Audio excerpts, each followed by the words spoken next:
Dear friends, ಎಷ್ಟು ದಿವಸ ಅಂತ ಬರೀ ಮಕ್ಳುಗಳಿಗೆ ಬರೀ ಡ್ಯಾನ್ಸು, ಹಾಡು, ಬರೀ ಒಳ್ಳೆತನನೇ ಹೇಳ್ಕೊಡ್ತೀರಾ?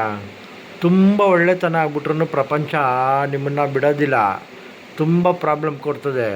ಸೊ ದಯವಿಟ್ಟು ನಾನೇನು ಹೇಳ್ತಾ ಇದ್ದೀನಿ ಅಂದರೆ, ಬರೀ ಹಾಡು ಡ್ಯಾನ್ಸು, ಆ ಸಣ್ಣ ಸಾತ್ವಿಕ ಕಲೆಗಳು ಏನೇನಿದ್ದಾವೆ, ಡ್ರಾಯಿಂಗು ಆ ಥರದ್ದೆಲ್ಲ ಸ್ವಲ್ಪ ಸೈಡಲ್ಲಿಡಿ. ಇವಾಗ ಬೇಕಾಗಿರೋದು ಏನು ಗೊತ್ತಾ? ಈಗ ಬೇಕಾಗಿರೋದು ಮಕ್ಕಳುಗಳಿಗೆ ಮಾರ್ಷಲ್ ಆರ್ಟ್ಸ್, ತನ್ನ ಪ್ರಾಣವನ್ನು ಕಾಪಾಡಿಕೊಳ್ಳೋವಂಥ ಒಂದು ಈ ವಿದ್ಯೆನೂ ಬೇಕು.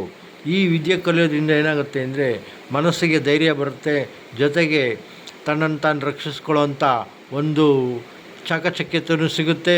ಯಾರಿಗೂ ಹೆದರ್ಕೊಂಡು ರೋಡಲ್ಲಿ ಓಡಾಡೋ ಅಂಥದ್ದು ಬೇಕಾಗಿರಲ್ಲ.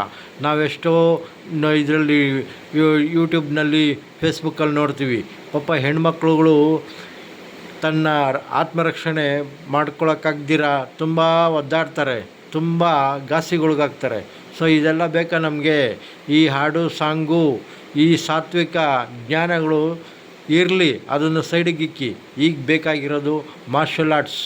ಹೆಣ್ಮಕ್ಳ ಮಾರ್ಷಲ್ ಆರ್ಟ್ಸ್ಗೂ ಕೂಡ ನೀವು ಈ ವಿದ್ಯೆಯಲ್ಲಿ ಕರಗತರಾಗಿ ಅಂತ ಕೇಳ್ಕೊತೀನಿ.